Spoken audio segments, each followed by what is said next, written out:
Hey everyone, so today I'm here with tennis legend Mike James, who is head of performance analysis at Moratoglu Academy. Yes. He's been working with tons of the world's top players on breaking down their games, but also their opponents' games as well. And I've got a few questions for you today. Look forward to it. Thanks for coming. So, first, thank you for coming. I'm keeping that in. Okay, yeah. we'll carry on. So first question, what does a day in the life of Mike look like? Okay, if we're talking a work-related day, basically coming into the academy in the morning, reviewing player performances, giving feedback to the coaching team, sometimes actually might be even physical trainers, and, you know, reviewing what's just happened and then previewing the next matches, presuming the player was won and going into the next round. That would be like a typical day at base. So going through that cycle of capturing, analysing and sharing the information. And then on site, you know, it changes. It's really varied because I'm covering multiple players on site. So I'm always the first person to want to know schedules, practice schedules, match times. If I can be at the matches, I will try to be. I think this is really, really important. And if I can be at training as well, I'll try to be, because I think when you're looking at data and you're looking at information, to see what's going on the practice court really does give you an extra depth to allow me and my team to filter what's needed to help improvement. And for you, it's not just about the numbers, is it? I mean, you're actually looking at the player's performance, you know, the mental side of things as well as the numbers. No, I mean, performance analysis, you know, on the tour, the foreign coaches and players and media come with the data analyst, but I'm a performance analyst. Okay, what does that mean? I'm looking at technical data, I'm looking at physical data, tactical data, and of course, like you say, some players do travel with psychologists, and having momentum information to help the psychologist of the flow of the player's concentration and things like this. And obviously for, like, say, a psychologist, we're using the video a lot to see body language and routines and things like this. So, you know, the performance analysis is exactly what it is. It's marrying all these different areas together. And then my job and my team's job is to go, right, what are the important metrics here right now for this player's team to help them ultimately, let's be honest, win tennis matches and improve the ranking. Yeah. Are there certain metrics that you use more than others when you're working with the pro players? I mean, look, we cannot get past how important the serve and the return is. You know, we know famously 0 to 4 is the optimum rally zone. We also know that if we're in a situation with second serves and second serve returns, that rally zone changes, where we get more longer rallies when there's more big moments like this and there's one serve or one return to put in the court. But ultimately, serve locations, what we're doing on the serve plus one, are we, you know, for certain players, let's say a Berrettini or a Tsitsipas, they're looking to play their forehand around 85% of the time on the serve plus one, whereas someone like a Zverev, a Medvedev, a Novak are playing more 50-50 on the serve plus one. They're not so bothered about playing the forehand immediately after the serve because they trust their backhands in a different way. That's not to say that Tsitsipas and Berrettini have not got good backhands. It's just, again, the philosophy of how they want to set up the point and how they want to, you know, ultimately dominate the point from the serve. And again, on the return, you have so many different situations on the return. Is the player driving the ball, blocking the ball, slicing the ball? When I worked with Magnus Norman and Stan, he had a world-class block. Other players that I've been working with over the last few years, they just haven't got that block. They want to drive more. And that's without even talking about, okay, what's your optimum return position? We know Medvedev loves standing so far back, but he's the best player to then, when he plays the ball 5 in the rally, to be on top of the baseline after he's played that deep return. So, you know, you really have to be, you can't be a one-size-fits-all with stats. It's very easy for fans on Twitter to have comments about players. Now we have shot qualities and things like this from ATP Tour, and people automatically say X, Y, and Z. A bit like football, where you get the guys in the pub talking about, okay, you see this number, so it means this. In tennis, name me another sport where you could have Diego Schwartzman and John Isner against each other. You know, you wouldn't put them in a boxing ring. you'd put one of them in basketball, one of them you wouldn't, and one of them would maybe be a number 10 for Argentina, the other one would maybe be a goalkeeper. So in tennis, it's like you're going to share the same size court, the same, everything, conditions exactly the same, and you're going to use your metrics, your assets to the best of your ability to beat the other guy. So this is what's fascinating about the sport. Yeah, I mean, that's what makes tennis so exciting to watch, isn't it? So next question, if you had a player that was facing me in their next round, or them, what would you be looking at in my game if you're scouting me? Well, I've seen a lot of your videos, so I mean, and they're all highlight reels. So I've not seen you make a mistake yet in 4 years. So I'm not too sure I could scout you. But ultimately, I'll give a few little tendencies here. I'm not going to give the secret sauce away fully, but you know, I'm going to be looking at tendencies. So again, it's not like going to the coach and the player. This will definitely happen. In fact, what we're actually looking for is what will not happen. So, you know, how much, okay, if we take the serve and return away, how much is the player looking to come to the net? This is always an interesting one. What is the player's comfort zone for their court position? So if we talk about Carlos, for example, when he's playing defense, he's looking to get into offense on the next ball.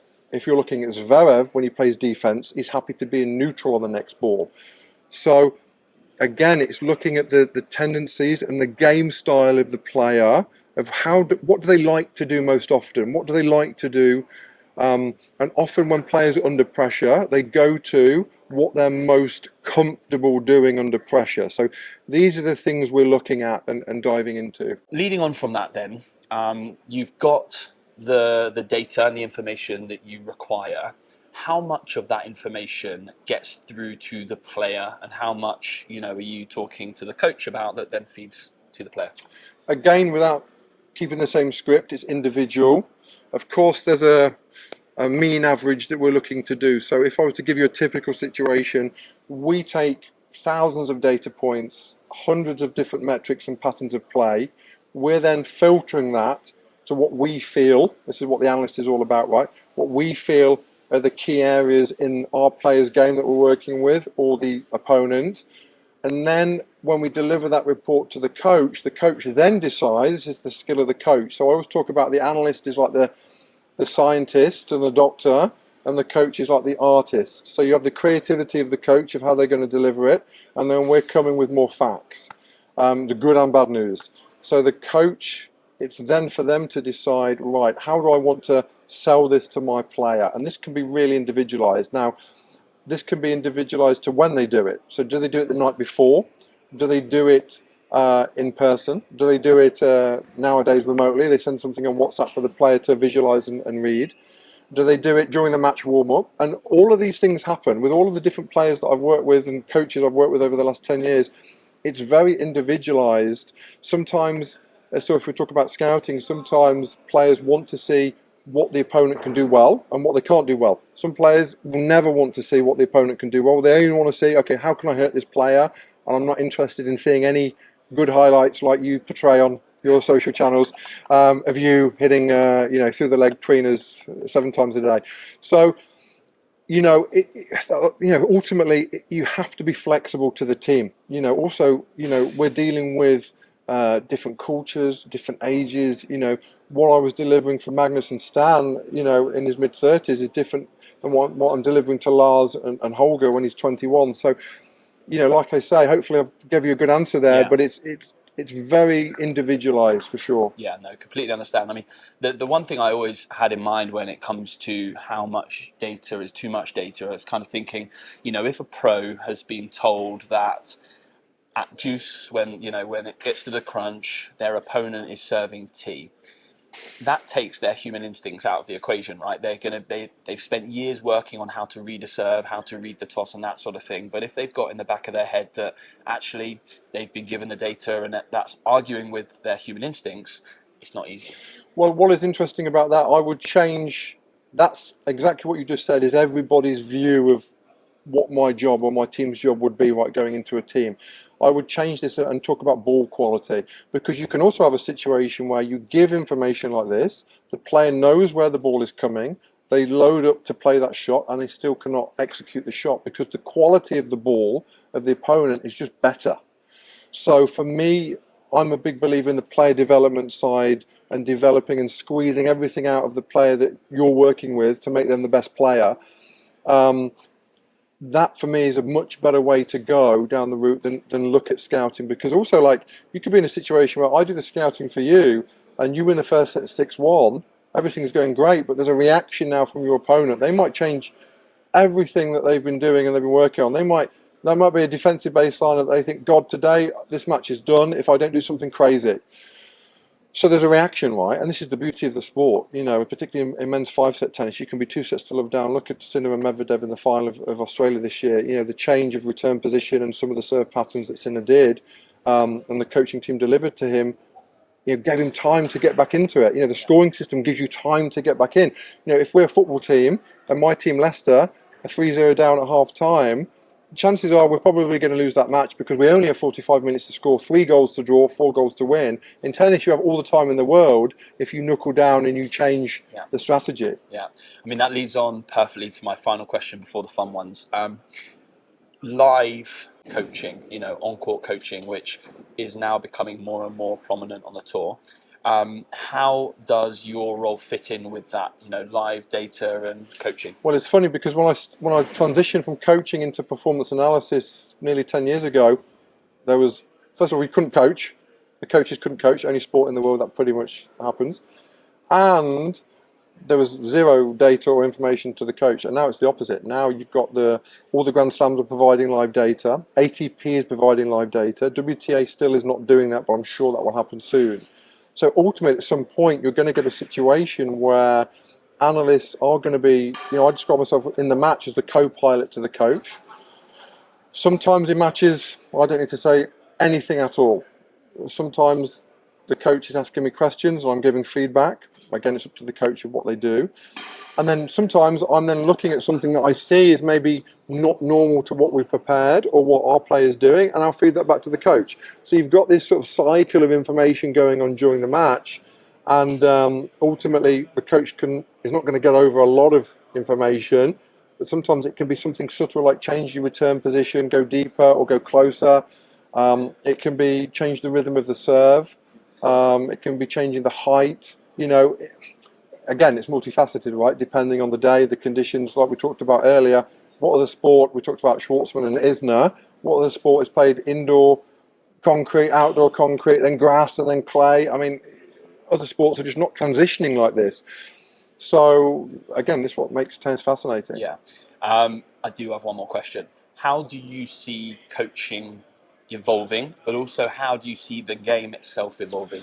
Well, I think most tennis coaches, we have to talk about generations, but most tennis coaches see themselves, I'm a tennis coach, so I need a basket of balls, a racket and a tennis court, job done.